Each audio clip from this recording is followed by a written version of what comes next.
G'day, Asia Mahar here. Do you realize that every time, if you're codependent, every time you focus on a person with borderline personality, no matter what they've done, no matter what that really is, no matter what your responsibility to yourself might be, you might not be really kind of down with right now? Because a lot of people are in a lot of pain from these trauma-bonded relationships, but the trauma bond isn't 100% the borderline and 0% the codependent. Now, is it, right? So, here's the thing, right? If you're focusing on the cluster B, that just supports your codependency. That supports further victimization. That supports you increasing your suffering. So, I guess the question to ask yourself today, if you resonate with this, if you're in this place of, gotta focus on the borderline, gotta focus on the narcissist, gotta focus, because, they did this and they did that and they, hey, they weren't who I thought they were and they're not who I fell in love with, and then they turn around, they punish and they seek revenge and they do all this horrible stuff to me, and they're just targeting and preying on people. And yeah, they're traumatized people. They hurt people. There's no excuse for that. They abuse. But if you have codependency, why is it that you believe that this abuse could have ever had anything to do with love?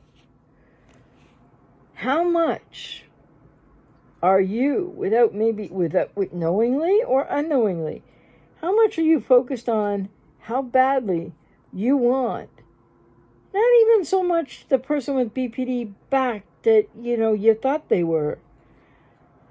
More to the point, the codependent, dysfunctional relationship to and with self is what's really got you going in circles, because, not, what the people with BPD do, they do, yes, it's no excuse for that. But people with codependency got to unhook from that at some point, because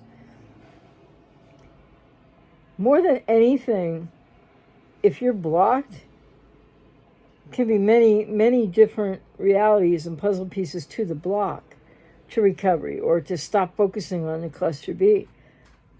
But specifically talking about focusing on the borderline X, well, the biggest stumbling block of all is that how you felt in what you thought was, you didn't realize was idealization for people with BPD, but or that person that was, that you dated or that you married or that you loved or that you may still feel you love. Where there's abuse, there's no love. But make no mistake about it, whether you're aware of it yet, whether you're aware of it yet or not, you're seeking even more than that person back who you thought they were. The pursuit of people with codependency that are really blocked and stuck, can't get into recovery and healing, can't stop focusing on the borderline. You want back the feelings that you got in idealization, in the unconscious setup, right? Borderline doesn't know what they're doing. Codependent doesn't know what's coming. People with BPD aren't predatory. What are you going to do? You can't get that person back. You can't get, because it's not who they were. You're going to radically accept that? Or you're going to keep railing against what is, even when it's really painful? Because here's the thing. You want the feelings back. And those are feelings that you should be able to generate for yourself from within. So codependency, repetition compulsions of externalizing everything out, you need to take responsibility for that.